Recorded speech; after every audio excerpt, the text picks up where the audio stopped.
मंत्र पाठ। ॐ सहना भवतु सहनौ भुनक्तु सह वीर्यं करवावहै तेजस्विनावधीतमस्तु मा विद्विषावहै। ओम शांति शांति शांति।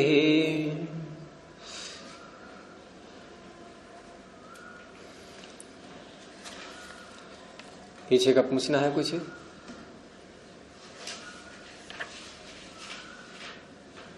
इसके लिए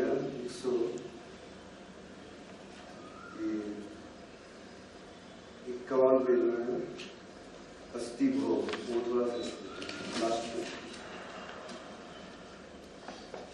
अस्ति भोः कारक शब्दानां निमित्तवशात् समावेशः। कारक शब्दानाम, जो कारक शब्द हैं, कारक नहीं, जैसे एक तो कर्ता एक शब्द हो गया और एक कर्ता का अर्थ करने वाला, वो शब्द नहीं है। तो यहां है कारक शब्द, नहीं तो कारका नाम भी कह सकते थे, कारका नाम निमित्त वशात समावेश। कारक जो शब्द हैं, कर्ता कर्म करण आदि, इन शब्दों का निमित्त वशात, निमित्त के कारण से, निमित्त के वशीभूत, वश का अर्थ ले लेंगे कारण, भाव वही निकल रहा है, निमित्त के कारण से, कि कारक शब्दों का निमित्त के कारण से समावेश है। जहां जहां उनका निमित्त बनेगा, और निमित्त पीछे बता ही दिया है कि क्रिया के सिद्धि में, क्रिया के करने में कोई किसी रूप में सहायक है, कोई किसी रूप में सहायक है। और जो जो लक्षण सूत्रों के द्वारा किए गए कारकों के, वो लक्षण जिसमें घट रहे हैं, तो वो कारक शब्द का उसमें समावेश हो जाएगा। और लक्षण अलग अलग हैं सबके, सारे कारकों के एक जैसे लक्षण तो नहीं है। अब जैसे कहा कि वृक्ष खड़ा है, तो वृक्ष खड़ा है में, अब खड़े होने में वृक्ष के लिए अन्य किसी की सहायता नहीं हो रही है, वहां स्वतंत्रता है वहां उसके। और स्पष्ट समझना हो तो हम किसी अन्य वाक्य को ले सकते हैं, जैसे बालकः पठति। अब बालक पढ़ रहा है, तो पढ़ने की क्रिया में, क्योंकि कर्ता के विषय में ये भी लक्षण कर देते हैं लोग कि कर्तुम अकर्तुम अन्यथा कर्तुम। अब वहां वृक्ष में कोई घटाने लगी है कि वृक्ष खड़ा भी हो सकता है, नहीं भी खड़ा हो सकता है, उल्टा भी खड़ा हो सकता है।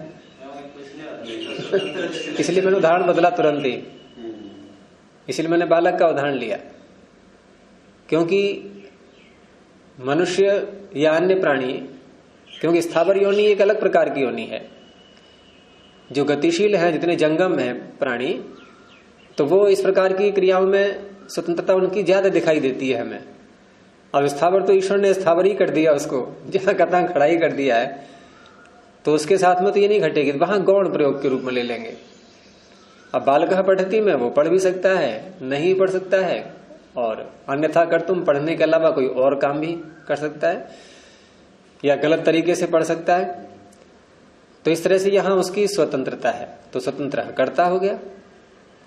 अब मान लो वृक्ष पर पक्षी बैठे हुए हैं, तो वहां जो बैठने की क्रिया हो रही है पक्षियों की, उस बैठने की क्रिया में पक्षी तो स्वतंत्र कर्ता कहलाएंगे, लेकिन उस बैठने की क्रिया में सहायता के लिए वृक्ष भी तो कारण बन रहा है आधार के रूप में। जैसे वहां वृक्षः तिष्ठति, वहां कोई अधिकरण कारक को नहीं बोलना है, मैं भी विवक्षा नहीं है वहां उसकी। और कहने को कोई वहां भी अगर विवक्षा करना चाहे, कहना चाहे वहां पर, तो आधार भी ले सकता है, वृक्षः भूमौ तिष्ठति, ऐसे कह सकते हैं। तो इस तरह से कारक विवक्षाधीन होते हैं, ये भी एक नियम है। वक्ता किस भाव को लेकर के अपनी बात को कह रहा है, किन किन कारकों को लाना चाह रहा है, तो इस तरह से एक ही वस्तु में, एक ही अर्थ में अगर निमित्त वहां पर विद्यमान है, उस कारक शब्द का, तो उसका समावेश हो जाएगा। और उसी को फिर इनमें घटाया इन्होंने प्रत्यक्ष और इसमें प्रमाण में और प्रमेय में भी, कि प्रत्यक्ष और जो प्रमेय शब्द इत्यादि ये भी सब ऐसे हैं और इनमें कारकत्व भी आ जाएगा। तो प्रत्यक्षादि नीचे प्रमाणानि उपलब्धि हेतुत्वात्, ये उपलब्धि के हेतु होने से यहां हम इनको प्रमाण कहने लगे, क्योंकि प्रमाण के लिए इन्होंने ये स्वीकार किया है कि उपलब्धि का हेतु अवश्य होना चाहिए। ये ठीक है कि प्रमाण की प्रत्यक्ष की परिभाषा क्या दी है पीछे, हाँ वो तो क्या प्रत्यक्ष की हो गई, लेकिन अनुमान की अलग परिभाषा आएगी, फिर उसका लक्षण अलग आएगा, शब्द का अलग लक्षण आएगा, उपमान का अलग लक्षण आएगा, लेकिन ये लक्षण उपलब्धि का हेतु होना ये सब में घट जाएगा। तो सामान्य लक्षण पकड़ लिया, उपलब्धि का हेतु ये सब में घटेगा। जैसे धुआं अग्नि का ज्ञान कराने में, अग्नि की उपलब्धि कराने में धुआं हेतु है कि नहीं है, लेकिन वहां हम प्रत्यक्ष प्रमाण नहीं बोलते, वहां अनुमान प्रमाण बोलते हैं। ऐसे ही शब्द जो ज्ञान जीवात्मा को हो रहा है शब्द के अर्थ का, उस अर्थ का ज्ञान कराने में शब्द हेतु है, तो शब्द प्रमाण हो गया, उपलब्धि का हेतु हो गया। उपलब्धि का हेतु शब्द सभी प्रमाणों में घट जाएगा, इसलिए इसी को ले लिया इन्होंने, क्योंकि आदि शब्द बोला है ना, प्रत्यक्षादीनि, केवल प्रत्यक्ष नहीं, प्रत्यक्ष आदीनि, तो सभी में घटे वो कौन सा हेतु वाक्य बोलेंगे, उपलब्धि हेतु, ये शब्द प्रयोग में आएगा। और प्रमेय किसको कहेंगे, तो प्रमेय में अब वहां प्रत्यक्ष में कोई और प्रमेय, अनुमान में कोई और प्रमेय, शब्द में कोई और प्रमेय, अलग अलग प्रमेय हैं, लेकिन एक बात सब में घट रही है कि उपलब्धि के विषय सभी होते हैं वो, तो प्रमेयम च उपलब्धि विषयत्वात्।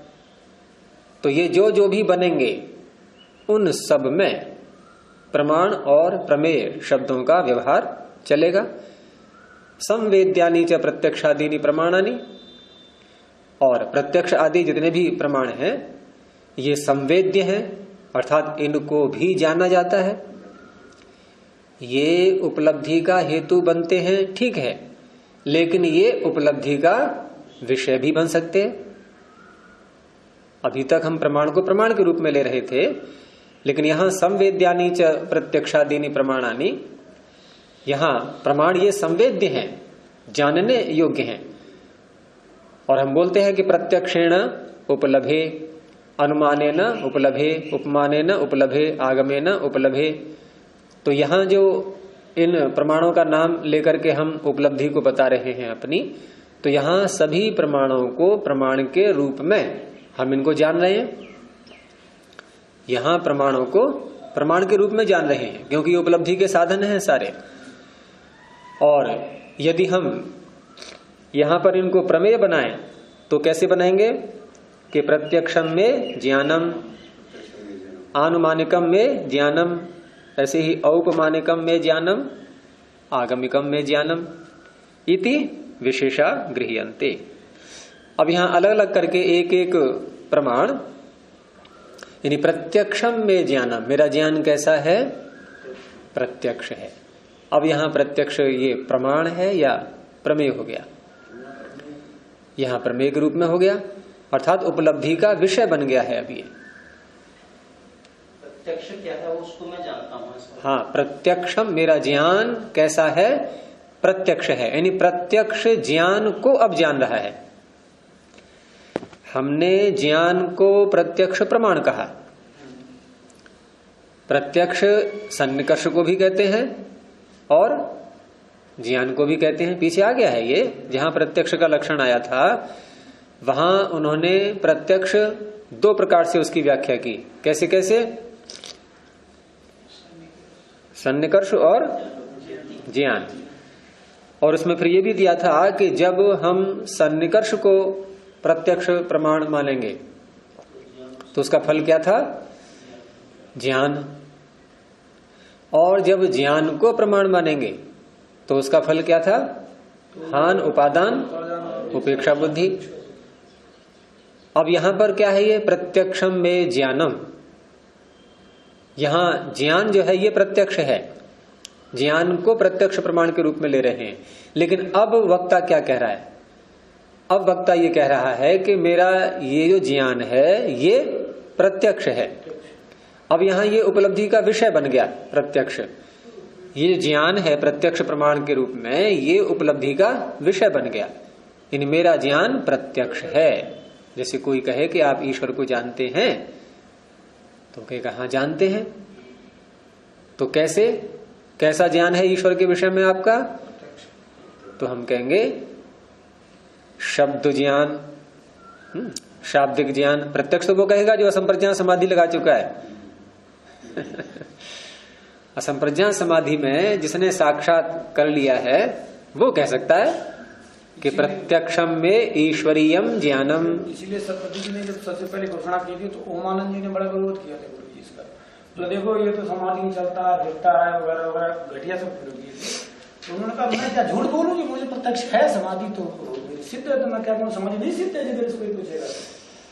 बात सही है, जिसके मैं प्रत्यक्ष मानता हूँ वो क्या दूसरे हो सके वो और कुछ मानता होगा मेरे दृष्टिकोण। तो ऐसे ही आगे अनुमान में भी अब किसी ने धुएं को है, इसमें जो प्रत्यक्ष है प्रत्यक्ष को विषय बनाना है। हाँ प्रमेय बन गया ये। तो मतलब उसमें जो ईश्वर ज्ञानम प्रत्यक्षम, केवल ज्ञान को विषय, ज्ञान प्रत्यक्ष है। ज्ञान कैसा है? प्रत्यक्ष है। तो अवधेय कौन हो गया? प्रत्यक्ष ज्ञान बन गया। मैं जानता हूँ, हाँ बन गया विषय। और वहाँ ईश्वर आदि जो है, जैसे गुरु जी अब कोई बच्चा चोरी किया है नहीं किया है, जब मैं वहाँ खड़ा हूँ तो कोई बात है भाई मैंने प्रत्यक्ष देखा है, ये मेरे जान प्रत्यक्ष है, इसने चोरी किया है, मेरे सामने किया था, तो साधन बन गया प्रत्यक्ष। ऐसे ही यहाँ पर अग्नि के ज्ञान में अब धुएं से अग्नि को जान रहा है। तो एक तो वो स्थिति है कि धुआं निकलता हुआ देख करके अग्नि का ज्ञान कर रहा है वर्तमान काल। अब एक व्यक्ति और आया और उसने बताया कि यहां पर आग थी कुछ देर पहले, अब धुआं नहीं हो रहा है वहां, कि आग थी यहां। उसने कहा कि आपको कैसे पता? अर्थात आपको अग्नि का ज्ञान कैसा है, ये आपका कैसे हुआ? तो क्या कहेगा वो? प्रत्यक्ष में देखा था। आनुमानिक ज्ञान। अग्नि को कहां देखा? प्रत्यक्ष, धुएं को देखा था। तो अग्नि का ज्ञान कैसा है? आनुमानिक। अब वहां ये उत्तर आएगा, हाँ वहां ये उत्तर आएगा। क्योंकि अगला प्रश्न कर सकता है क्या तुमने वहां प्रत्यक्ष देखा था अग्नि को? कि नहीं देखा, मैंने प्रत्यक्ष अग्नि को नहीं देखा, धुएं को देखा था। तो अग्नि का ज्ञान कैसा है फिर आपका? तो अग्नि का ज्ञान है अनुमानिक। इस तरह से ऐसे ही औपमानिक ज्ञान। औपमानिक ज्ञान कौन सा होता है? उपमान जो तुलना वाला नहीं, शब्दों में बोला, वो ज्ञान कौन सा था? जो उपमान प्रमाण प्रयोग करके जो ज्ञान प्राप्त किया वो कौन सा ज्ञान था? पीछे की थोड़ा स्मृति दोहराओ अपनी। उपमान प्रमाण पर बहुत चर्चा हो चुकी थी इस विषय में कि उपमान कहते किसको है वास्तव में? उपमान प्रमाण है क्या? उपमान प्रमाण केवल समता दिखाता, वस्तु के साथ जो है संज्ञा के साथ संजी को जोड़ता है। हाँ अब बोला आपने वाक्य, जोड़ता है। तो आप शब्द बोलेंगे कि उपमान प्रमाण किसे कहते हैं? उत्तर आएगा संज्ञा और संजी का संबंध, बस कुछ नहीं। और समता नहीं, समता नहीं, केवल संबंध संज्ञा और संजी का। तो वहां ये प्रश्न कोई जो कहेगा कि मैं गवय को जानता हूं, मैं गवय को जानता हूं। अब वहां कोई एक तो प्रत्यक्ष गवय देखा है किसी ने, वो चीज अलग रही, पहले से जान रहा होता है। लेकिन प्रथम बार जब उसने जंगल में या कहीं खेत में उस प्राणी को देखा था जिसका नाम उसको पता नहीं था, लेकिन वो नाम उसने शब्द प्रमाण से पीछे किसी ने बताया था उसको कि ऐसी ऐसी आकृति, गऊ के समान जिसकी आकृति हो उसको गवय कहते हैं। ये ज्ञान उसने शब्द प्रमाण से समझ रखा है पहले से, और वो स्मृति में है वहां। अब वो स्मृति वहां पर तुरंत उसको उभर आई कि ऐसा ऐसा अमुक व्यक्ति ने मुझे बताया था और ये प्राणी मुझे वैसा ही लग रहा है जैसा हुलिया उस व्यक्ति ने बताया था, और उसने नाम बताया था उसका गवय। अब गवय शब्द को उसने उस प्राणी से जोड़ दिया, बस ये है औपमानिक ज्ञान। ये ऐसा ज्ञान हो गया। ऐसे ही शब्द का है। आगमिकम में ज्ञानम, जैसे मैंने ईश्वर का उदाहरण दिया अभी, या अन्य किसी वस्तु का। जैसे आप अभी आए और आप रास्ते में कोई घटना हुई है, किसी से कोई चर्चा हुई है, कोई मिला है, और यहां आकर के आप वर्णन करने लगे उसका, और मुझे भी उसका ज्ञान हो गया। अब मुझसे कोई प्रश्न करे कि उस व्यक्ति के विषय में या ऐसी ऐसी घटना जो हुई है वो उस विषय में आपका ज्ञान कैसा है, ये तो मैं क्या कहूंगा, आगमिक शाब्दिक ज्ञान है ये। तो इस तरह से यहां ये सारे प्रमेय बन गए। अब ये सब जिस समय हम जान रहे थे उस समय तो ये प्रमाण थे। जब धुएं को देखते हुए अग्नि का ज्ञान हो रहा था उस समय तो वो अनुमान प्रमाण ही था, लेकिन बाद में किसी अन्य को बताया जा रहा है या स्वयं अनुभव कर रहा है कि ये ज्ञान मेरा ऐसा है, तो वहां ये प्रमेय के रूप में है। तो इस तरह से प्रत्यक्षम में ज्ञानम, अनुमानिकम में ज्ञानम, औपमानिकम में ज्ञानम, आगमिकम में ज्ञानम इति विशेषा गृह्यन्ते। और अंत में कहा फिर लक्षणतश्च ज्ञाप्यमानानि ज्ञायन्ते विशेषेण इंद्रियार्थ सन्निकर्षोत्पन्नम ज्ञानम इत्येवम् आदिना। और लक्षण पीछे आ ही चुके हैं इसके, उसमें एक ले लिया है उपलक्षण के रूप में कि इंद्रियार्थ सन्निकर्षोत्पन्नम ज्ञानम इत्येवम् आदिना। ऐसे जो वाक्य पीछे सूत्रों में आए हुए हैं, तो ये इनके द्वारा लक्षणतः, लक्षण से, ज्ञाप्यमानानि जनाए जाते हुए, लक्षणतः ज्ञाप्यमानानि जनाए जाते हुए, कौन, प्रमाण, लक्षण से जनाए जाते हुए विशेषेण ज्ञायन्ते, लक्षण से जनाए जाते हुए। जैसे हमने प्रमाण का सामान्य लक्षण क्या किया, उपलब्धि हेतु, लेकिन जब लक्षण से जना जा रहे हैं ये, उस समय अब ये विशेष रूप से जाने जा रहे हैं कि ये प्रत्यक्ष है, ये अनुमान है, ये उपमान है, ये शब्द है, आगम है। अब विशेष ज्ञान हो गया ना इनका। एक सामान्य ज्ञान, उसमें सारे प्रमाण आ गए। एक विशेष ज्ञान, तो विशेष ज्ञान किससे हुआ, लक्षणों से। तो इसलिए लक्षणतः ज्ञाप्यमानानि विशेषेण ज्ञायन्ते, अब विशेष रूप से जाने जा रहे हैं। और वो लक्षण कैसा कैसा है वो दे दिया आगे, कैसे इस तरह से एक दे दिया है, और उनके अपना आप जोड़ लेंगे क्योंकि आदि लगा दिया, इत्येवम् आदिना इत्यादि वाक्यों के द्वारा। और पीछे कोई, पीछे का लग गया, सब संगति लग गई है। तो कारकों का था मुख्य रूप से, तो उसमें सब आ ही गया होगा। अब यहां पर आगे विषय उठा रहे हैं कि क्योंकि यहां तक अब तक जो बात चल रही थी ये सिद्धांती उत्तर दे रहा था किसका, केवल एक बात का, एक आक्षेप का। कौन सा आक्षेप था, क्या आक्षेप चल रहा था अब तक,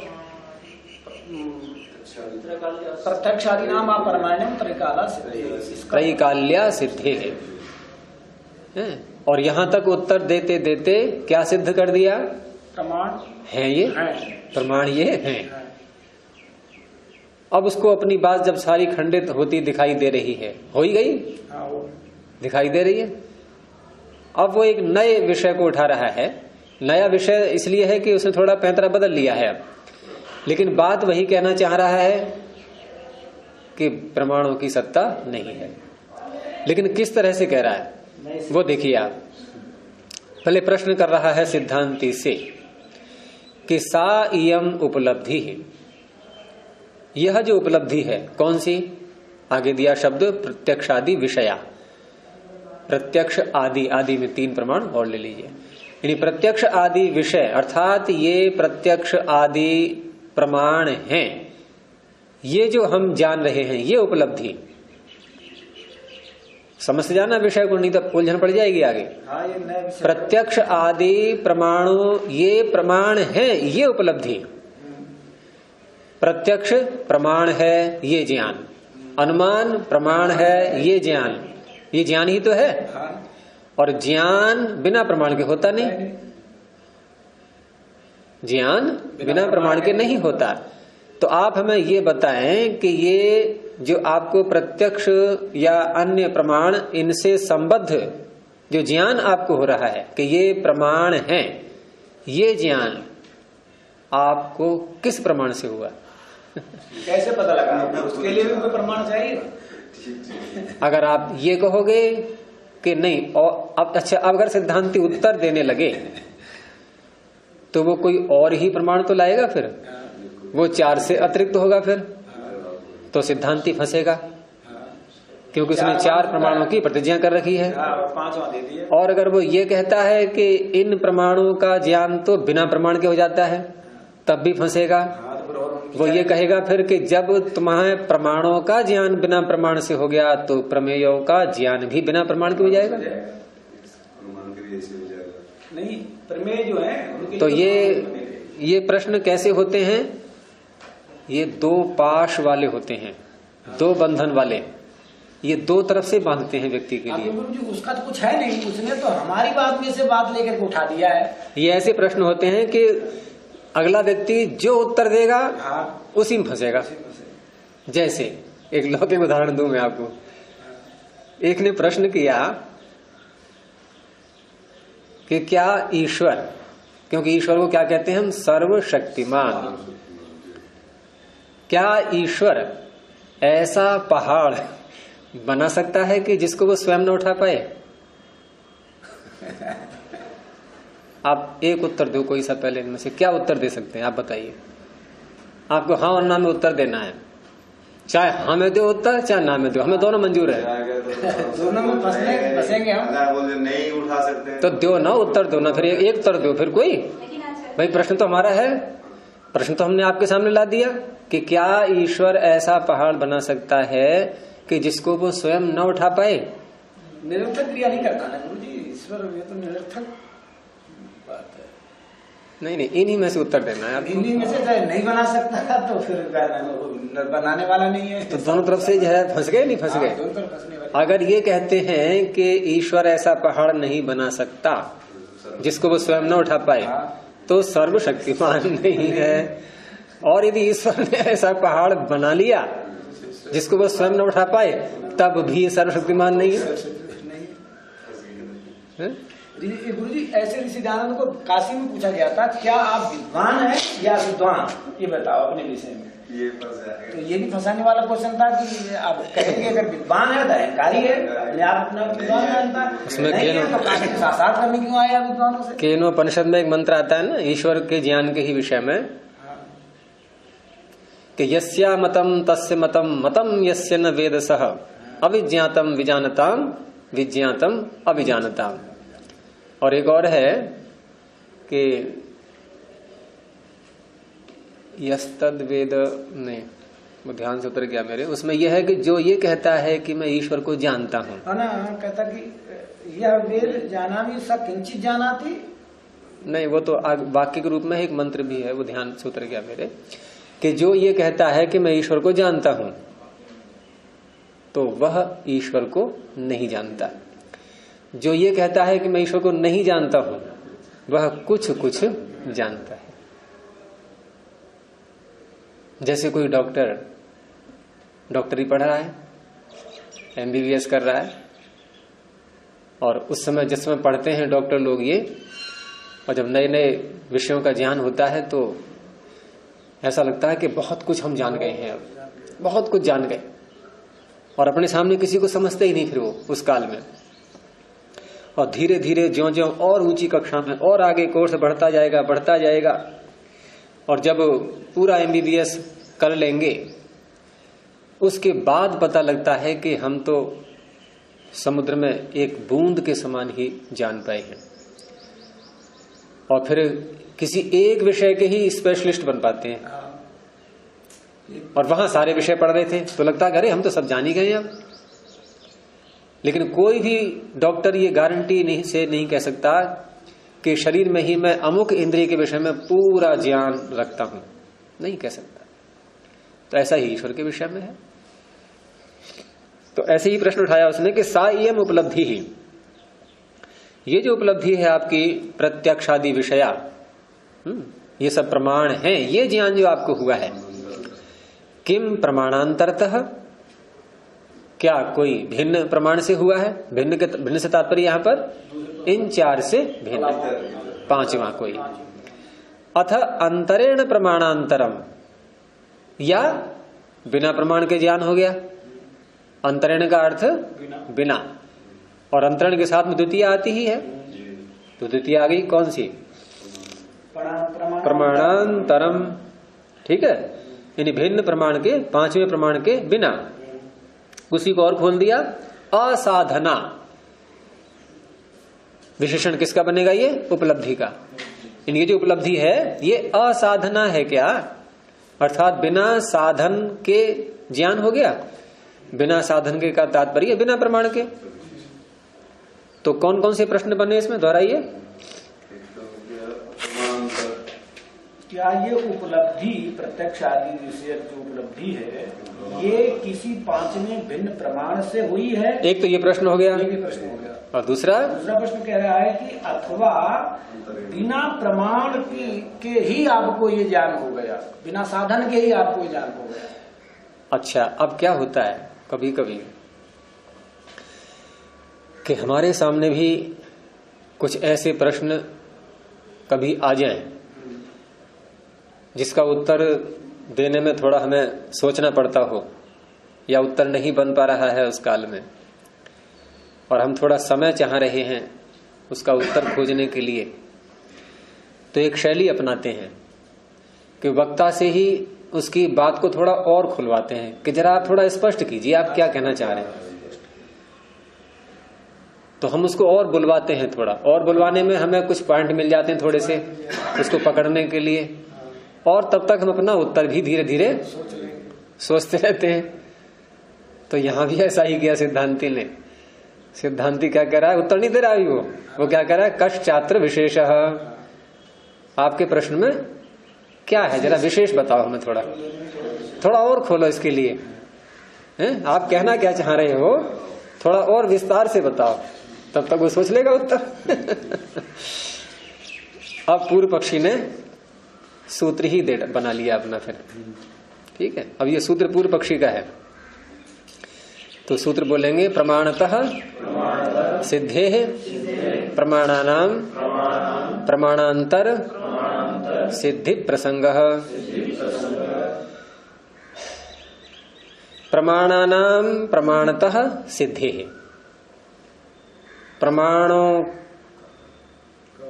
प्रमाणों की प्रमाण से सिद्धि होने से, प्रमाणों की प्रमाणों से सिद्धि होने से, अगर आप ये कहते हो कि ये प्रमाण भी हमने किसी प्रमाण से जाने हैं, सिद्धि हुई है, तो प्रमाणों की प्रमाण से सिद्धि होने से क्या होगा कि प्रमाणांतर सिद्धि प्रसंग, एक भिन्न प्रमाण की सिद्धि का प्रसंग आ जाएगा। और आपकी प्रतिज्ञा है 4 प्रमाणों की, तो आप अपनी प्रतिज्ञा को खंडित करेंगे, फिर उसके विरुद्ध आपको जाना पड़ेगा, क्योंकि आपने 4 ही प्रमाण माने हैं। तो एक अन्य प्रमाण की सिद्धि का प्रसंग आ जाएगा। एक और उसको किससे जाना, फिर उसको किससे जाना, वो आगे आएगी बात, वो किससे पैदा हुआ, वो किससे पैदा हुआ, वो भी आगे आएगी। और ये अनवस्था दोष कहते हैं इसके लिए, अनवस्था दोष। जैसे कहते हैं ना कि मुर्गी पहले कि अंडा पहले, क्या होता है पहले? संदेश पहले क्या था? वही गुरुजी, प्रारंभ कहां से हुआ? युवा अवस्था में सृष्टि उत्पन्न हुई है, ये इसका नहीं, इन 2 में से एक उत्तर देना है आपको, और इन 2 में से आएगा उत्तर कि मुर्गी पहले कि अंडा पहले। चलो इसको छोड़ो, वृक्ष पहले कि बीज पहले? पहले बीज नहीं है तो वृक्ष किससे? तो बीज पहले होता है, लेकिन बीज बिना वृक्ष के होता नहीं। प्रश्न ये आ जाएगा ना फिर, बीज के लिए वृक्ष चाहिए, वृक्ष के लिए बीज चाहिए, जैसे मुर्गी और अंडा। तो ये समस्या सामने आती है नहीं, और ये हमेशा विवाद का विषय बना रहता है। ऐसे ही दोनों में से क्या समाधान? परमात्मा को लाएंगे फिर वही, अभी बताऊंगा। तो इसका उत्तर आएगा कि बीज पहले होता है। बीज पहले होता है। अब आप अगला प्रश्न करेंगे कि बीज बिना वृक्ष के कैसे आ गया। सारे संसार का उपादान कारण, मूल उपादान कारण क्या है? प्रकृति। और प्रकृति है, ये आप भी स्वीकार कर रहे हैं, प्रश्न करने वाला भी स्वीकार करेगा कि प्रकृति की सत्ता अनादिकाल से है, तो प्रकृति पहले से है। अब ईश्वर क्या करता है? जिसको हम बीज कह रहे हैं, जिसकी संज्ञा हम बीज रख रहे हैं, वो क्या है? उसका आप करो विश्लेषण, चाहे लेबोरेटरी में जाकर कर लो, क्या मिलेगा उसमें आपको? सिवाय इन प्राकृतिक कणों के अतिरिक्त कुछ और मिलेगा ना? कुछ नहीं मिलेगा उसमें। और यही सत्वर स्तंभ का ही तो उसमें एक संयोजन है सारा, संयोजन है, या इसके अतिरिक्त और कुछ है ना? अच्छा, और उस बीज का भार नाप लो। मान लो 1 ग्राम का बीज ले लिया हमने कोई, तो 1 ग्राम ही तो भार रहेगा उसका। उसका भार बढ़ तो जाएगा नहीं, क्योंकि जितने कणों से बीज बनाया परमात्मा ने, जितने कणों को इकट्ठा करके बीज का स्वरूप दिया, वो बीज अपने भार में उतना ही रहेगा और उसके कणों की संख्या भी उतनी ही रहेगी। अब उसको भूमि में डाला गया। अब भूमि में डाल करके अब जो उससे अंकुर निकला और बड़ा हुआ और बड़ा हुआ, पूरा वृक्ष का आकार हो गया। तो ये जो पूरे वृक्ष का जो आकार दिखाई दे रहा है आपको, इसका भार क्या बीज के बराबर है? तो ज्यादा कैसे हो गया? क्योंकि आप ये सिद्धांत मान के चल रहे हो कि वृक्ष से बीज, वो बीज से वृक्ष बनता है। तो बीज से वृक्ष बनता है तो बीज पर ही टिके रहना, आप बीज से ही वृक्ष बन रहा है। तो बीज से वृक्ष बन रहा है तो 1 ग्राम के बीज से 1 किलो आटे से रोटियां कितनी बनेंगी? 1 किलो आटे से रोटियां कितनी बनेंगी? आप कहोगे पानी का वजन मिल गया है थोड़ा सा, लेकिन पानी का वजन थोड़ी देर के लिए भूल जाओ तो 1 किलो आटे से रोटियां 1 किलो ही तो बनेंगी। तो 1 ग्राम के बीज से कितना ग्राम का वृक्ष बनेगा? 1 ग्राम का। लेकिन यहां तो बहुत बड़ा हो गया। तो क्या सिद्ध हो रहा है इससे अब? कि बीज में बहुत से कण, वृक्ष में बहुत से कण ऐसे हैं जो बीज में नहीं थे। वो अन्यत्र से आए, भूमि में से आए, वायु में से आए, आकाश में से आए, कहीं से भी आए, ठीक है ना? अन्य कणों का संयोजन उसमें हुआ नहीं हुआ? तो वृक्ष पूरा बीज से बना कहां है? आपकी बात खंडित हो गई ना। आप अब कैसे व्याख्या करोगे इसकी? फिर मूल तत्व तो वो क्या नाम है, वो बीज का ही है, उसमें बढ़ोतरी। जैसे मनुष्य का बच्चा छोटा होता है 1 किलोग्राम। देखो एक ही चीज पर रहो अभी, आप मनुष्य को हटाओ थोड़ी देर के लिए, इसी बीज पर ही टिक जाओ, वृक्ष पे, बीज पे। उदाहरण दूसरा तब लाया जाता है जब एक उदाहरण से हम बात सिद्ध नहीं कर पाते हैं अपनी, तब बदलना। जब एक पूरा सिद्ध हो जाए फिर अपना पुष्टि करने के लिए अनुदाहरण भी ले लेना, वो पुष्टि के लिए लेना। जो बीज में गुण है गुरुजी, वो गुण नहीं, बात हो रही है बीज में विद्यमान कणों की, अणुओं की। और स्पष्ट कर दूं मैं, गुण की बात छोड़ दो बिल्कुल भी। उन्हीं अणुओं की वृद्धि हुई है। अच्छा, अणुओं की वृद्धि हुई है का मतलब आपका कहना यह है कि एक अणु 2 अणुओं में बट गया? कैसे वृद्धि? जैसे यहां पर एक दाना रखा है गेहूं का, आप वृद्धि कैसे करोगे इसकी? कि इधर से उठाया एक दाना और रख दिया, इधर से उठाया और रख दिया। वो तो एक ही है पहले वाला, वो तो नहीं बढ़ा ना। आप और ला रहे हैं अतिरिक्त, तब बढ़ा रहे हैं, और इसको आप वृद्धि बोल रहे हैं उस एक दाने की। सो कैसे हो गई? मिट्टी, पानी, तो अन्य वस्तुएं आई नहीं, वो बीज तो उतना ही रहा 1 ग्राम का। बीज तो उतना ही, वो बीज तो नहीं बढ़ गया, बीज नहीं बढ़ा, वातावरण मिल गया ना। उस जो है 100 क्विंटल के वृक्ष में आप ये तो कह सकते हो कि 1 ग्राम का बीज भी उसी में है, यानी 1 ग्राम के बीज के अणु भी उसी में समा गए हैं, इतना तो कह सकते हो आप। लेकिन वो 1 ग्राम के अणु इतने सारे अणुओं में परिवर्तित हो गए, ये बात तो नहीं बनेगी। बढ़ गए वो अणु, ये स्वीकार कर लोगे क्या आप? बढ़ कैसे जाएंगे? बढ़ना कहते किसको है? वो तो वही उतना ही रहेगा। आपने 100 रुपए कमाए आज, और 1 महीने में आपने फिर और कमाए और 1 लाख रुपए कर लिए, तो आप क्या कहोगे? वो 100 रुपए बढ़ गए या अन्य रुपए ला के आप उसमें इकट्ठे करते रहे? अन्य रुपए ला के इकट्ठे, लेकिन वो तो 100 का ही नोट है वो तो। लेकिन आधार तो वही रहा ना, हमने 100 खर्च किया तो 200। अच्छा, वो आधा हटा दोगे तो और नोट गिर जाएंगे सारे। वो 100 नहीं होता तो 200 टन तक पैदा कैसे होता? आधार तो ही था ना, मूल हमारे पास। वो ठीक है कि 100 से आपने पूंजी लगा करके अपना व्यवसाय प्रारंभ किया, लेकिन वो 100 तो 100 ही रहेंगे। वो तो 100 रहेंगे। अन्य जो रुपए आ रहे हैं वो अन्यत्र से आ रहे हैं और उनको मिला मिला के आपने कह दिया कि हमने इतने बढ़ा लिए। तो ऐसे ही यहाँ पर भी उस 1 ग्राम का बीज का जितना भार है, जितने अणु हैं, वो उतने ही रहेंगे, वो नहीं बढ़ने घटने वाले। अब आप बताओ बीज किसको कहोगे फिर अब? तो इसकी व्याख्या फिर इस तरह से होती है कि ईश्वर ने एक नियम बना करके दिया मनुष्यों के लिए और उस नियम का स्वयं भी पालन कर रहा है। वो नियम ये बना के दे दिया कि तुम ऐसा ऐसा बीज जो मैं बनाता हूं, इनको तुम जब भूमि में डालोगे तो मैं भूमि में से अन्य तत्वों को खींच करके इकट्ठा करके तुम्हें ऐसे वृक्ष बना करके दे दूंगा। ये नियम बना दिया उसने बस। और हमने क्या ले लिया कि ये बीज ही बढ़ करके इतना हो गया, बस यही भूल हो जाती है। अच्छा, समझने में भूल होती है।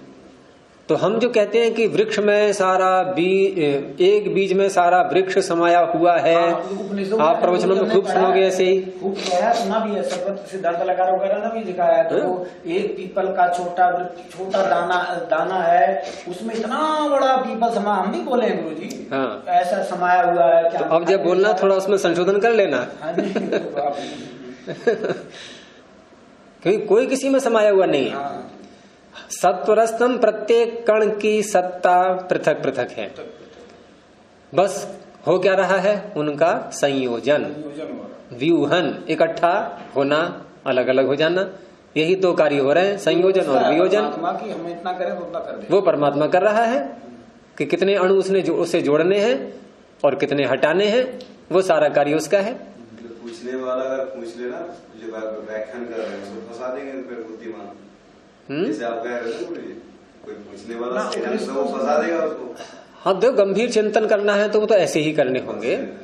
वो ठीक है कि आप सामान्य रूप में मंच पर कुछ भी बोल दो, भाई जनता तो साधारण ही है, वो तो ठीक है, जैसा आप कहोगे वैसा मान लेंगे सब श्रोता जो हैं। लेकिन हमें स्वयं भी तो अपनी जो मान्यता है उसको एकदम परिपुष्ट रखना चाहिए कि वास्तविकता है क्या। तो इस तरह से बीज क्या है? बीज है प्रकृति,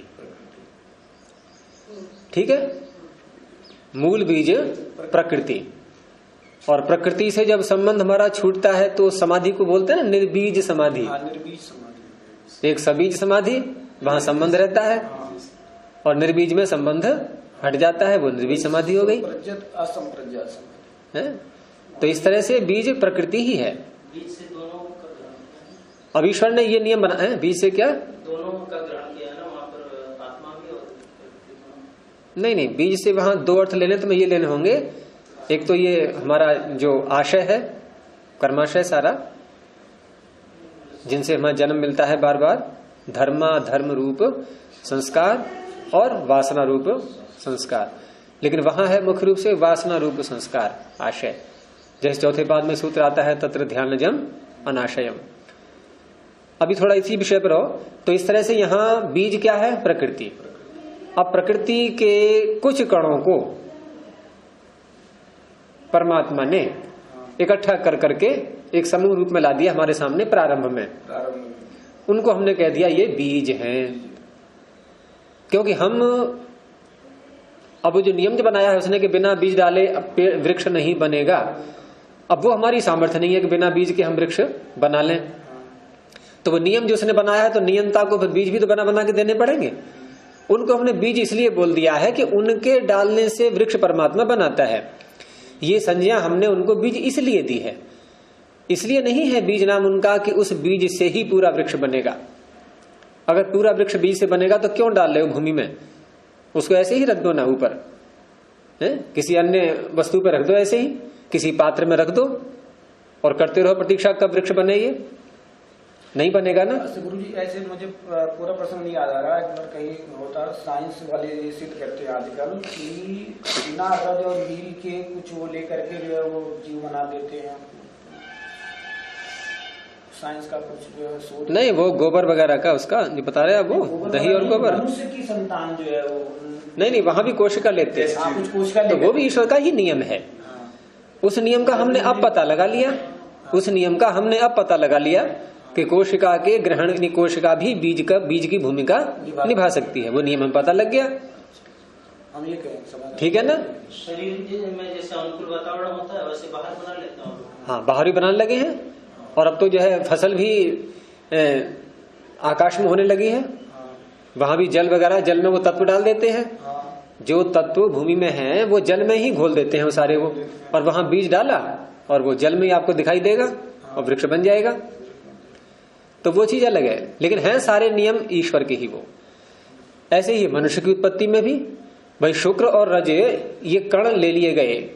अब उन कणों की मात्रा कितनी है, उन अणुओं, उसमें अणु कितने होंगे, लेकिन शरीर तो बहुत अणुओं से भरा हुआ है सारा। हाँ, ऐसे गुरु जी शरीर का जो विश्लेषण करते हैं ना, इतना भाग एक कहीं में पड़ रहा था, इतना चूना है, इतना लोहा है, इतना ये है, और शरीर है किस चीज का नाम, तात्विक विश्लेषण। तो यहाँ भी जो तत्व बढ़ रहे हैं, भाई माँ भोजन करती है, पुष्टि शरीर को हो रही है, भोजन के अणु उसमें पहुंच रहे हैं, वृद्धि हो रही है, लेकिन वो जो कण थे शुक्ल रज के प्रारंभ में वो तो उतने ही है। तो इस तरह से वृद्धि शब्द का हम जब प्रयोग करते हैं तो वहां ये ध्यान रखना है कि वृद्धि बाहर से होती है, वो चीज उतनी ही रहेगी। ये सिद्धांत है कि जो चीज जैसी है मात्रा उतनी ही रहेगी, न उसमें घटना होता है कभी और न बढ़ना होता है। तो बात कहां चल रही थी हमारी, कि यदि प्रमाणों की सिद्धि प्रमाण से हम मान लेते हैं, अर्थात अन्य प्रमाण लेकर के, तो प्रमाणांतर सिद्धि प्रसंग, भिन्न प्रमाण की सिद्धि का प्रसंग आएगा।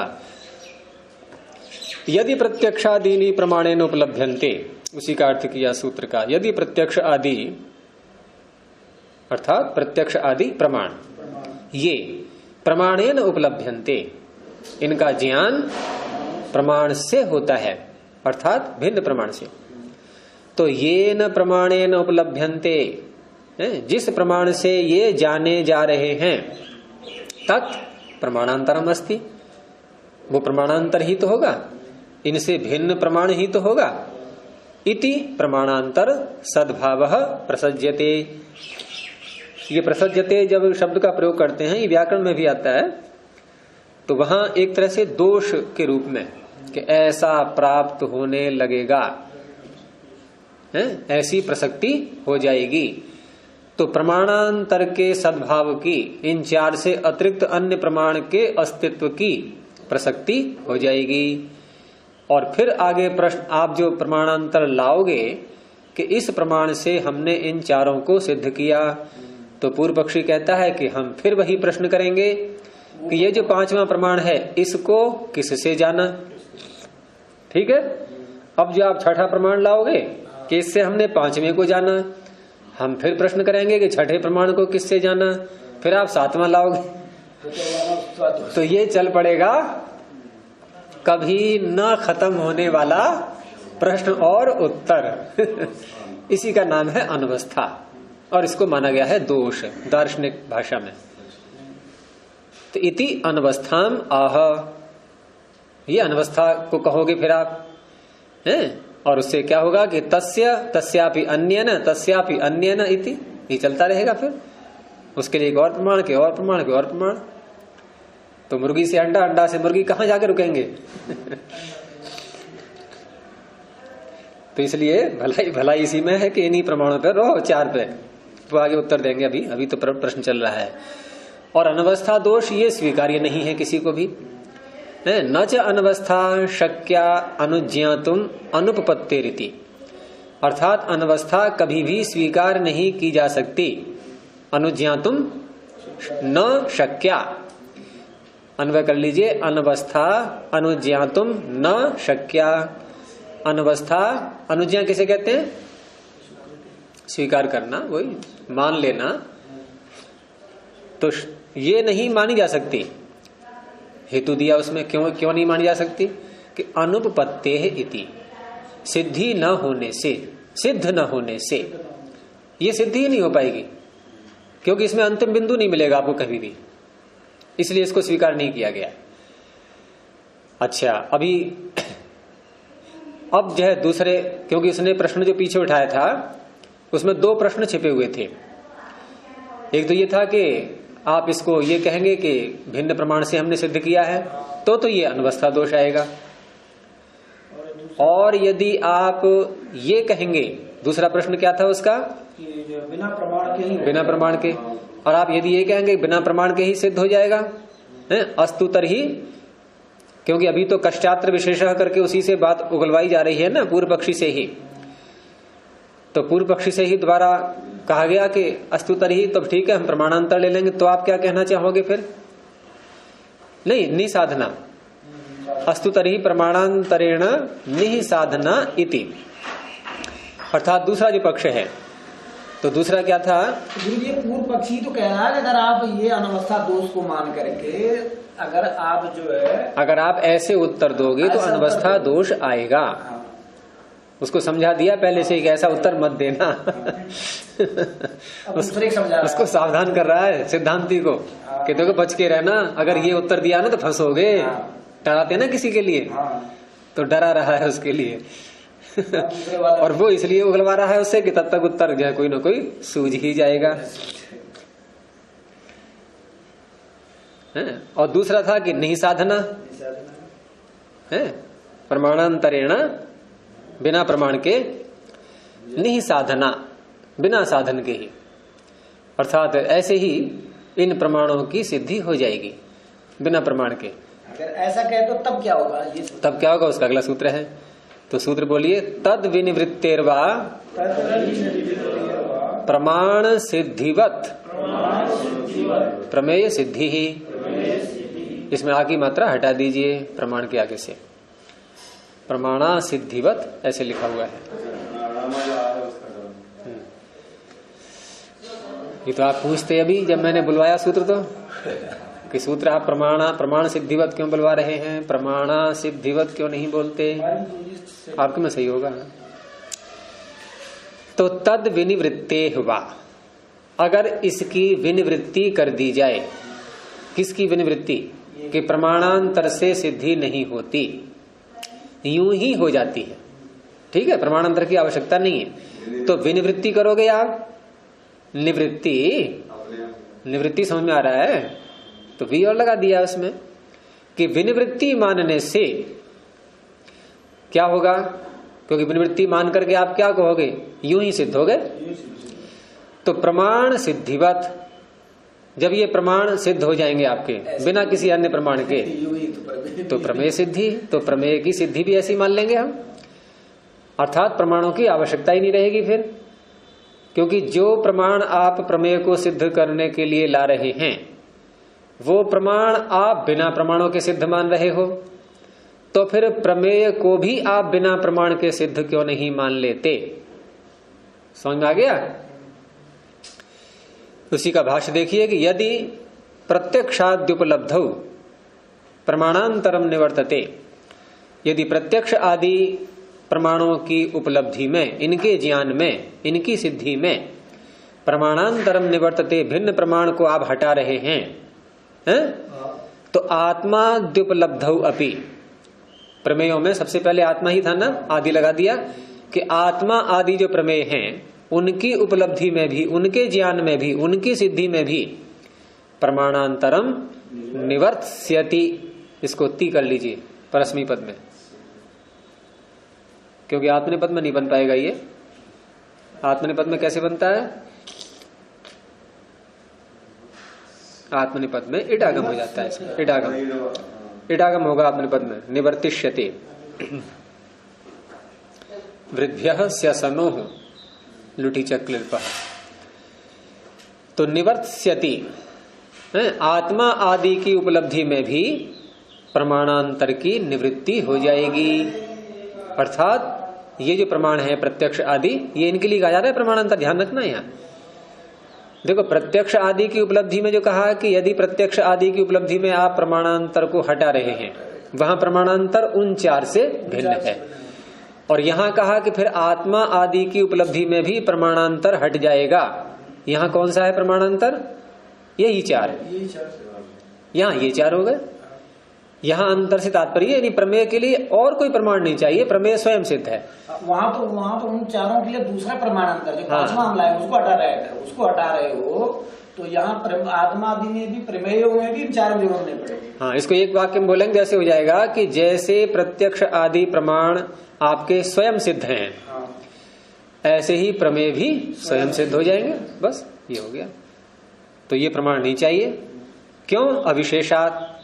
क्या अर्थ होगा इसका? अविशेष दोनों में समानता है। हाँ, समानता किस किस में? ये प्रमाण में और प्रमेय में दोनों की। हाँ, जैसे प्रमाण बिना प्रमाण के सिद्ध हो गए, वैसे प्रमेय भी हो जाए। वहां प्रमाणों की आवश्यकता नहीं पड़ी उनको सिद्ध करने के लिए, तो प्रमेयों को सिद्ध करने के लिए भी प्रमाण की आवश्यकता नहीं है। दोनों में स्थिति समान है। तो ये इस तरह से उसको खुलवाया गया। तब तक सिद्धांती ने अपना उत्तर सोच लिया। तो एवं च, इस प्रकार से सर्व प्रमाण विलोपे, सारे प्रमाणों का लोप उपस्थित होने पर, क्योंकि ये तो बहुत बड़ी समस्या आ गई ना, जिसके ऊपर ये सारा शास्त्र ही टिका हुआ है। जैसे आपने कहा था ना कि आधार हटा देंगे तो क्या रहेगा, फिर वो 100 कानून हटाना आपको करना लग रहा था। तो ऐसे ही ये क्या न्याय शास्त्र का प्रवक्ता ये स्वीकार कर लेगा कि प्रमाण है ही नहीं। लेकिन यहाँ तो संकट आ गया ना, यहाँ संकट आ गया कि सारे प्रमाणों का लोप ही प्राप्त होने लगा। अब तो पूरा जमीन ही जैसे खिसक गई पैरों के नीचे से। तो इत्यतः आह, अब उसका आगे उत्तर दे रहे हैं। तो सूत्र बोलेंगे न प्रदीप प्रकाश सिद्धिवत तत्सिद्धे। न के आगे अल्प विराम लगा लीजिए। तो न, नहीं। अब नहीं से क्या तात्पर्य? ये शैली खूब चलती है सूत्रों में, वार्तिकों में। तो आपने कहा ऐसा कुछ, यानी कि जितने भी आक्षेप आपने लगाए, इनमें से एक भी आक्षेप आपका ठीक नहीं है, यानी कोई भी आक्षेप नहीं सिद्ध हो पाएगा। क्यों नहीं सिद्ध हो पाएगा? तो उसमें दृष्टांत दिया है कि प्रदीप प्रकाश सिद्धिवत। कभी कभी दृष्टांत से ही बात बन जाती है। और लोक में तो, लोक व्यवहार में तो हेतु तो बहुत कम बोले जाते हैं, दृष्टांत ही अधिक बोले जाते हैं। कहीं भी बातचीत में दृष्टांत अधिक बोले जाते हैं, और दृष्टांत से भी काम चल जाता है हमारा, समझा समझा के। प्रवचन में बहुत बोले जाते हैं दृष्टांत, और कहीं केवल हेतु से ही काम चल जाता है। जैसे हम कहें कि गर्मी इस समय बहुत पड़ रही है, इस समय गर्मी बहुत पड़ रही है, ये क्या हो गया? प्रतिज्ञा। हेतु सूर्य हमारे ऊपर आने से सीधी रेखा में, सूर्य उत्तरायण है ना, तो भूमध्य रेखा से किधर को है? अभी उत्तर की ओर। उत्तरायण का अर्थ क्या है? भूमध्य रेखा से।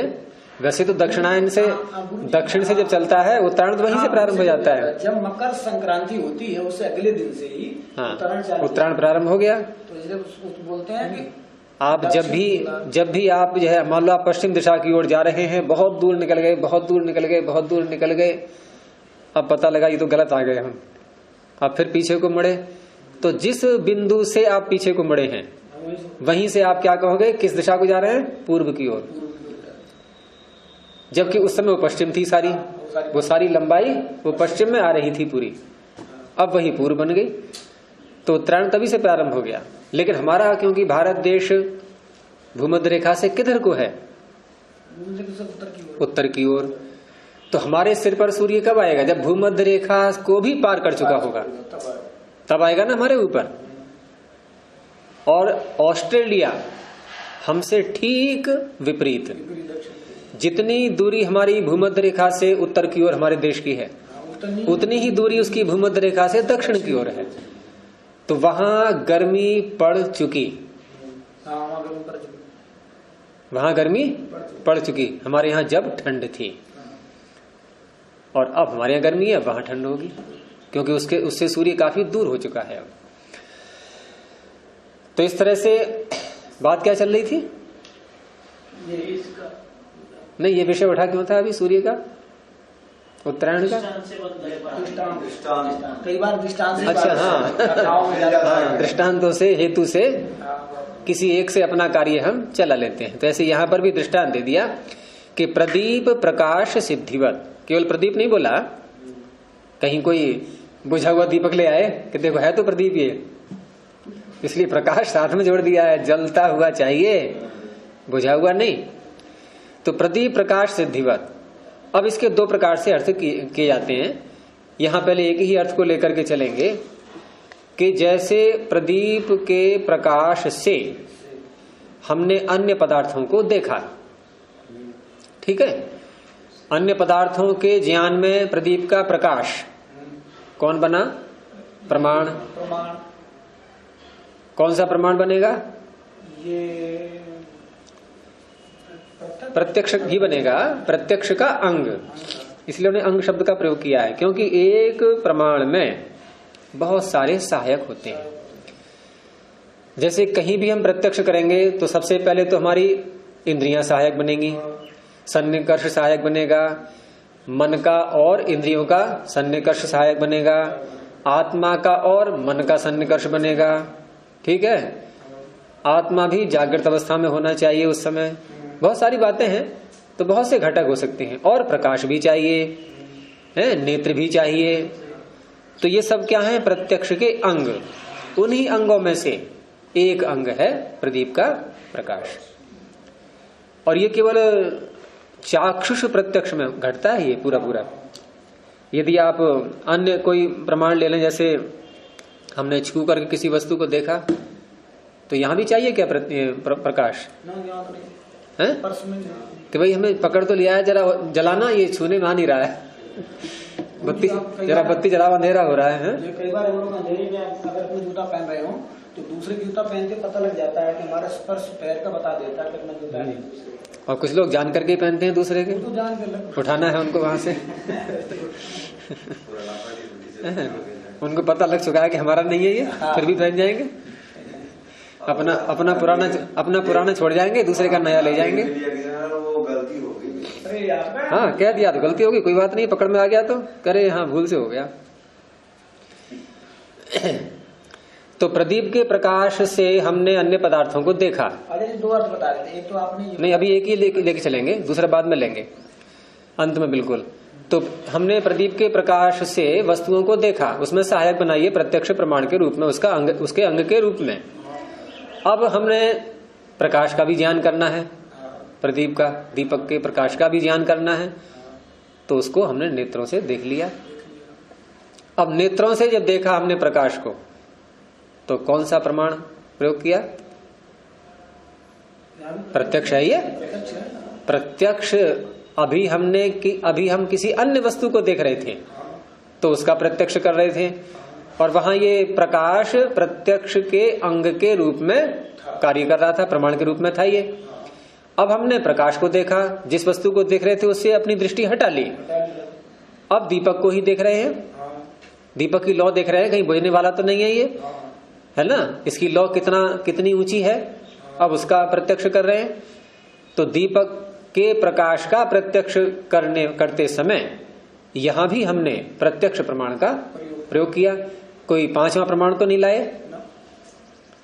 तो यहां यह सिद्ध करेंगे कि इन्हीं प्रमाणों की सिद्धि हो जाती है, पांचवा प्रमाण अन्य कोई नहीं चाहिए।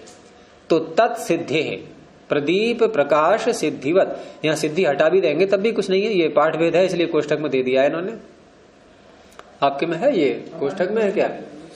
आपका बिना कोष्ठक का है, सिद्धि आ रहा है शब्द, प्रकाश और हटा भी देंगे तब भी कुछ नहीं है, प्रकाशवत भी हो जाएगा। तो तत्सिद्धे, यहां तत् किसको कह रहा है? परमाणु, हाँ, उनकी भी उपलब्धि, क्योंकि विषय था उपलब्धि का, कि प्रमाणों की उपलब्धि कैसी होती है। तो प्रमाणों की उपलब्धि सिद्ध होने से, अर्थात जैसे प्रदीप का प्रकाश प्रमाण था पहले, और अब हमने उसको भी जाना, नेत्रों से देख लिया, तो सिद्ध हो गया वहां पर। यानी कि प्रत्यक्ष से ही प्रत्यक्ष की भूमिका निभाने वाले प्रदीप के प्रकाश को भी, उसकी भी उपलब्धि हो गई, उसको भी जान लिया। भाष्य देखिए कि यथा प्रदीप प्रकाश प्रत्यक्षांगत्वाद दृश्य दर्शने प्रमाणम, जैसे प्रदीप का प्रकाश प्रत्यक्ष का अंग होने से दृश्य के दर्शन में, देखने योग्य वस्तु के दिखाने में प्रमाण है, नहीं है, शौच। अब वही प्रदीप का प्रकाश, शौच माने वही प्रदीप का प्रकाश प्रत्यक्षांतरेण एक भिन्न प्रत्यक्ष के द्वारा, भिन्न प्रत्यक्ष कौन सा है? आंख से जो प्रत्यक्ष होगा, प्रत्यक्षांतरेण चक्षुषा सन्निकर्षेण, वो भिन्न प्रत्यक्ष को खोल दिया है। कौन सा है वो? चक्षु के साथ सन्निकर्ष, चक्षु का यानी चक्षु का प्रकाश के साथ सन्निकर्ष, ये भिन्न प्रमाण हो गया। देखो प्रत्यक्ष पहले भी हो रहा था, जब प्रदीप का प्रकाश सहायता कर रहा था उस समय भी चक्षु के सन्निकर्ष से किसी वस्तु का हम दर्शन कर रहे थे, दृश्य का दर्शन, तो वो भी प्रत्यक्ष था और ये भी प्रत्यक्ष है, तो इसको भिन्न क्यों कहा? भाई प्रत्यक्ष वहां एक अन्य वस्तु का हुआ है, यहां अन्य वस्तु का हो रहा है। प्रत्यक्ष बहुत प्रकार के हो जाएंगे, ऐसी इंद्रियों के रूप में ले हम तो कि चाक्षुष प्रत्यक्ष, रासन प्रत्यक्ष, श्रौत्र प्रत्यक्ष, स्पर्शन प्रत्यक्ष, ऐसे बोल सकते हैं नहीं? अच्छा, फिर एक चाक्षुष प्रत्यक्ष में ही ले लो कि व्यक्ति का प्रत्यक्ष, कुर्सी का प्रत्यक्ष, पेड़ का प्रत्यक्ष, कितने बन जाएंगे? ये सब क्या है? प्रत्यक्षांतर, प्रमाणांतर। तो प्रत्यक्षांतरेण चक्षुषः सन्निकर्षेण गृह्यते, वह प्रकाश ऐसे जाना जा रहा है। तो प्रदीप भावा भावयोः दर्शनस्य, प्रदीप के होने और न होने के दर्शन से, प्रदीप का होना, प्रदीप से तात्पर्य यहां पर प्रदीप का प्रकाश, प्रदीप के प्रकाश का होना, प्रदीप के प्रकाश का न होना, दोनों बातें देख ली हमने। तो इनके दर्शन से नहीं, प्रदीप के प्रकाश के होने और न होने के, न होने के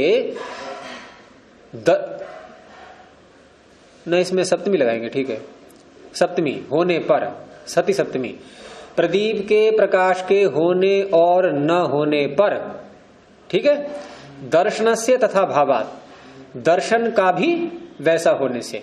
अब वैसा होने में दो बातें छिपी हैं, प्रदीप का प्रकाश होगा, उसका भाव होगा तो दर्शन का भाव होगा, प्रदीप के प्रकाश का अभाव होगा तो दर्शन का अभाव होगा। तो दर्शन का भाव होना, अभाव होना, इन दोनों बातों कह दिया तथा भाव। तथा भाव से दोनों बातें आ गई या नहीं? तथा भाव का मतलब जैसा उधर है वैसा होना। तो उधर प्रदीप का प्रकाश नहीं है, दर्शन नहीं होगा, प्रदीप का प्रकाश है, दर्शन होगा, तथा भाव हो गया ना, उससे मेल खा रहा है, उसके अनुरूप है ये। तो तथा भावात, ये हेतु हो गया, दर्शन से तथा भावात। अब हेतु कहां देते हैं, कौन से प्रमाण में? अनुमान में। तो अनुमान कर रहे हैं। अब देखो, अभी प्रदीप के प्रकाश को प्रत्यक्ष से जाना था, अब अनुमान से भी सिद्ध कर रहे हैं उसको। अनुमान से कैसे जानेंगे वो प्रक्रिया बता रहे हैं कि हमने प्रदीप को एक बार जला करके देखा, वस्तु दिख गई, फिर हमने प्रदीप को बुझा दिया, वस्तु नहीं दिखी। इसे क्या कहते हैं? अन्वय व्यतिरेक। वस्तु को हटाना और उसको सामने लाना, उससे पता लग जाता है कि जिसके होने से हो, न होने से न हो, तो वह उसी से होता है। तो इस हेतु से, इस तथा भावात, इससे क्या पता लगा कि दर्शन हेतु, ये प्रदीप का प्रकाश दर्शन का हेतु है, कारण है। और ये ज्ञान कैसा है? अनुमीयते, ये अनुमान से जाना जा रहा है। अनुमान से हमने ये जान लिया कि प्रदीप का प्रकाश यहाँ दर्शन में कारण बन रहा है। तो इस तरह से यहाँ अनुमान से भी हो गया। एक और ले लिया साथ में, इसको ले लेते हैं कि तमसी प्रदीपम उपाददी था। किसी वृद्ध पुरुष ने, समझदार व्यक्ति ने किसी को कहा कि देखो, जब अंधकार हो, तमस हो, तो अंधकार में प्रदीप का ग्रहण कर लेना। कहते हैं ना, टॉर्च लेके जाओ भाई, अंधेरे में जा रहे हो तो। माता पिता बच्चों से कहते हैं कि टॉर्च लेकर के जाओ, क्यों ऐसे जा रहे हो खाली हाथ, अंधेरा है आगे। तो ये क्या है? किसी के द्वारा कहा हुआ कथन। और ये कथन से हमने क्या पता लगा लिया? इस कथन से क्या पता लगा कि प्रदीप का प्रकाश दर्शन में हेतु बनता है, इसलिए हमारी माताजी, हमारे पिताजी ऐसा हमसे कह रहे हैं। तो ये आप्तोपदेश से भी पता लग गया हमें कि ये प्रमाण है। पहले हमने प्रत्यक्ष से देखा कि प्रदीप प्रमाण है, और अनुमान से भी जाना कि प्रदीप प्रमाण है, प्रदीप का प्रकाश। और आप्तोपदेश से भी जान लिया कि प्रदीप का प्रकाश प्रमाण है।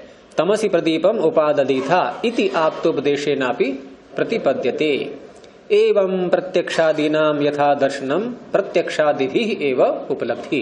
इस प्रकार से प्रत्यक्षादि सभी प्रमाणों की यथा दर्शन, जहां जैसा सिद्ध हो जाए, दर्शन हो जाए, तो वहां प्रत्यक्ष आदियों के द्वारा ही इनकी उपलब्धि हो जाएगी। कोई चौथा 5वां प्रमाण नहीं चाहिए। इस तरह से अभी यहीं रोकते हैं इसको, आगे फिर और देखेंगे। प्रणव ध्वनि। ओ